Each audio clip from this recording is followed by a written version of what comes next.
Now, the rest of the story.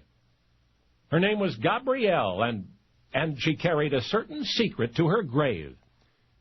She was born August 19, 1883, in what used to be called a poor house in France. She was also what used to be called an illegitimate child, but that was not Gabrielle's secret. She was reared in an orphanage. As a young woman, she attempted a career as a cafe singer, and after enduring a succession of unimpressed audiences, she settled for being the second-string mistress of a wealthy man. But that wasn't her secret either. Gabrielle began making hats in 1913.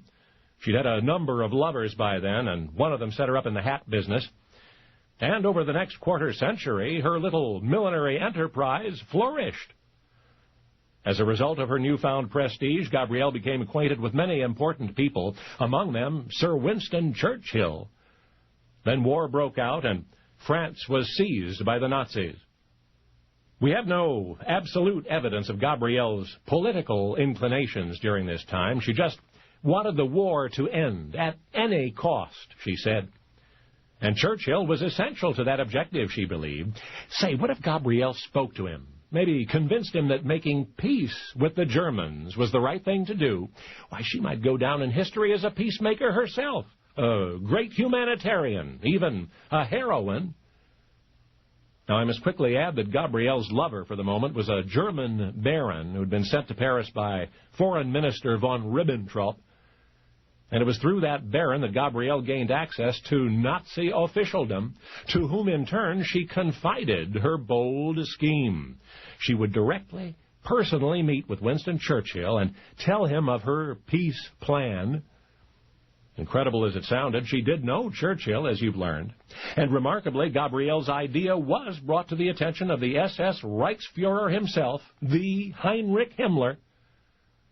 And perhaps even more remarkably, the Central Security Office issued the necessary travel orders. Gabrielle's secret mission was even given a code name, Operation Hat. She would journey incognito to Madrid, which was then a stronghold of German espionage. From there, she'd proceed to England, where she would try to persuade Churchill to engage in secret peace talks with the Nazis.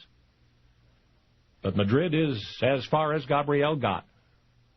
You see, at that very time, Prime Minister Churchill fell ill and was forbidden to see anyone as he was convalescing.